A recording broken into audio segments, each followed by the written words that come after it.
Good evening from New York. I'm Chris Hayes. Amid the fallout from the explosive revelations that Fox News hosts and executives knowingly and deliberately spread lies in the wake of the 2020 election, Democrats are stepping up to demand action. In a new interview with the Washington Post, Democratic Senator Chris Murphy of Connecticut laid out the stakes this way, quote, "I don't think we've ever had a moment like this where a major news network has been exposed as deliberately deluding its viewers or readers.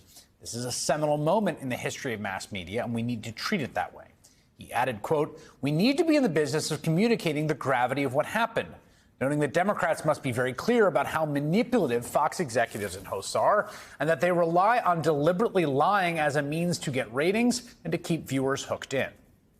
It's a pretty important point, I think, especially because there are, broadly, two different groups who need to hear and understand the gravity of what has been revealed in these filings, what Fox News has done here. There's, of course, the general public outside of the Fox News universe, many of whom still presume the network holds some kind of base level of legitimacy.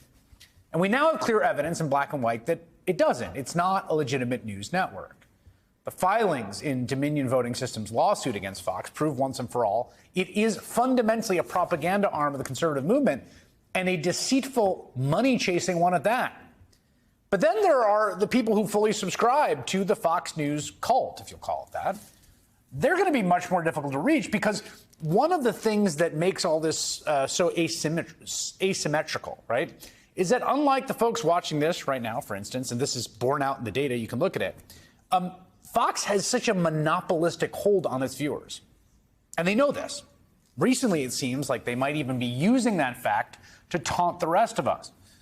Just listen to the message that former Trump advisor Kellyanne Conway delivered to Fox viewers last night on Sean Hannity's program.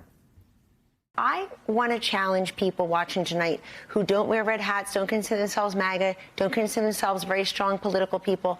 I want you to ask yourself how many times you've been lied to. Not just by this government, but how many times you've been lied to by the people whose job it is to tell you the truth in the media, all in the service of getting the president. Is it a bit? I don't know. It's so over the top, right? It does feel like she's trolling us or gloating or gaslighting. But if that made you feel like pulling out your hair, well, I think that's part of the point. I mean, look, Kellyanne Conway knows what she is doing.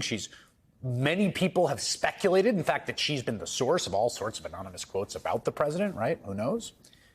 But she knows all about the revelations that have come out of the Dominion lawsuit, from Fox hosts knowingly spreading Donald Trump's big lie because they were worried about ratings, and in the words of Tucker Carlson, the stock price, to Fox Corporation Chairman Rupert Murdoch sharing confidential information about Biden campaign ads with Jared Kushner. But here's the thing. That moment, the turn to camera moment, Kellyanne Conway is confident, probably rightly, that the audience watching Sean Hannity last night either does not know about all that or doesn't care, because Fox News is the only place, the primary place by far, where Fox viewers get their news. And this story is banned from Fox's air. They are not even trying to hide that fact. Here's longtime weekend host Howard Kurtz, who ostensibly hosts a show about the media, explaining that he's not allowed to cover the Dominion lawsuit on his program this Sunday. Some of you have been asking why I'm not covering the Dominion voting machines lawsuit against Fox involving the unproven claims of election fraud in 2020, and it's absolutely a fair question. I believe I should be covering it. It's a major media story, given my role here at Fox. But the company has decided that as part of the organization being sued, I can't talk about it or write about it, at least for now. I strongly disagree with that decision, but as an employee, I have to abide by it. And if that changes, I'll let you know.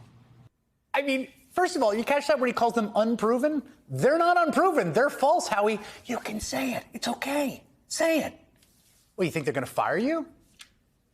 Now, even that explanation, that little Weasley explanation there, was, we have to admit, a rare bit of oxygen injected into the vacuum that is Fox News. But ultimately, this is the core business proposition for Fox. Again, tens of millions of people, right? The dominant, the singular, monopolistic, dominant colossus for one of the two major coalitions in American life, right?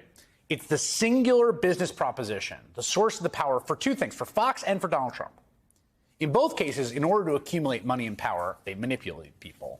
But crucially, just like con men or abusive partners or cult leaders, it's not that they want people to trust them. Everyone wants that, right? They make people believe they can trust them and only them, nobody else. There is no alternative news source for Fox viewers where they actually hear the truth because they believe that everyone else is lying to them. That is part of the entire shtick. Fox and Donald Trump have been so successful at convincing people of that. They have managed to prevent tens of millions of our fellow Americans from being able to see what is right there in front of them.